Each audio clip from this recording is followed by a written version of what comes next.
Hi guys, so I got a message from a subscriber. So Mike P. Lit says, I'm a newbie, but I ain't making no newbie gains. So basically I want to make a video responding to this because this is obviously a big deal for a lot of people who are just new to lifting and they're expecting to make all these newbie gains, but it isn't happening the way they believe it's supposed to by a lot of people are saying.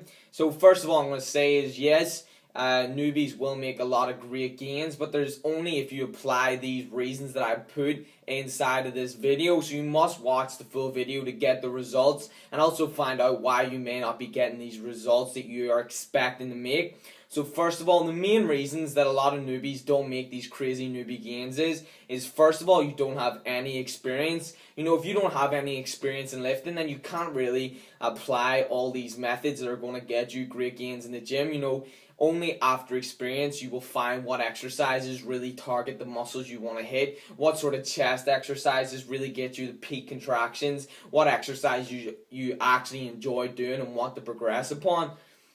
You know, for example, if you start off doing a leg workout and you constantly do leg extensions and hamstring curls, but once you discover and start doing squats and deadlifts and you see other people around you lifting such heavy weights, it gives you this crazy ambition to get a heavy squat and a heavy deadlift. You know, that's going to have crazy impacts on what your physique looks like. But to stay on topic and not get too dragged away upon different things and metaphors, I want to give you the best possible quality instructional video and informative video so you can get the best results as possible as a newbie in the gym.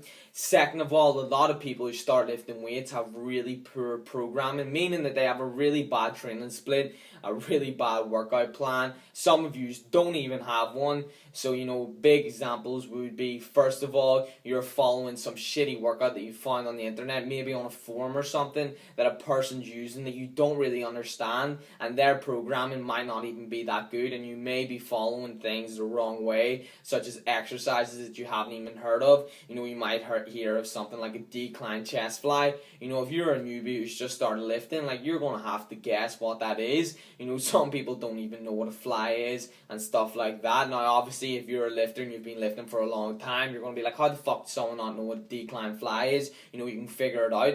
But, you know, a lot of people don't understand that. So you've got to get good programming. You've got to follow a program. You know, the best advice I can give you is that you find a good quality program and you stick to it and you progress with it. You know, you got to find a good one. You know, if you follow my channel, I have a lot of workouts on there. If you find that they're too high in intensity or too high in volume, you've just started lifting, you know, all you have to do is cut back in the exercises and cut back in the volume. You know, on my chest day, I do a lot of incline chest movements, a lot of flat chest movements to bring up my upper chest, but also get the balance of the lower and upper pecs. You know, if you're just new to lifting, pick one exercise per muscle you want to isolate. So maybe do on chest day, one incline, maybe dumbbell press. You know, if you don't want to do a lot of if you don't want to do a lot of free weight movements, maybe just stick to one. Do an incline dumbbell press, do a flat machine press, and then maybe do a few dips to get a full balance of your chest.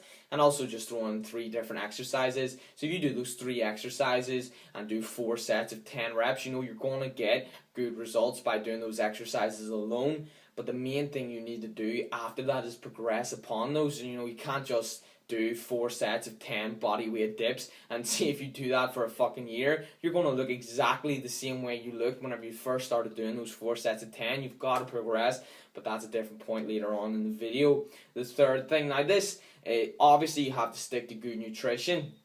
But, you know, if your nutrition isn't even on point, you're still going to get crazy newbie gains because your body isn't used to lifting. If you start lifting weights, start progressing, you're obviously going to make these crazy gains without it. But it's also an important part. You need to make sure your nutrition is on point. Now, obviously, you don't have loads of experience, but you can still work towards getting a good nutrition by just making sure you get in a decent amount of protein, a decent amount of fruits, vegetables, fibers, good quality sources of carbs, good quality sources of fats.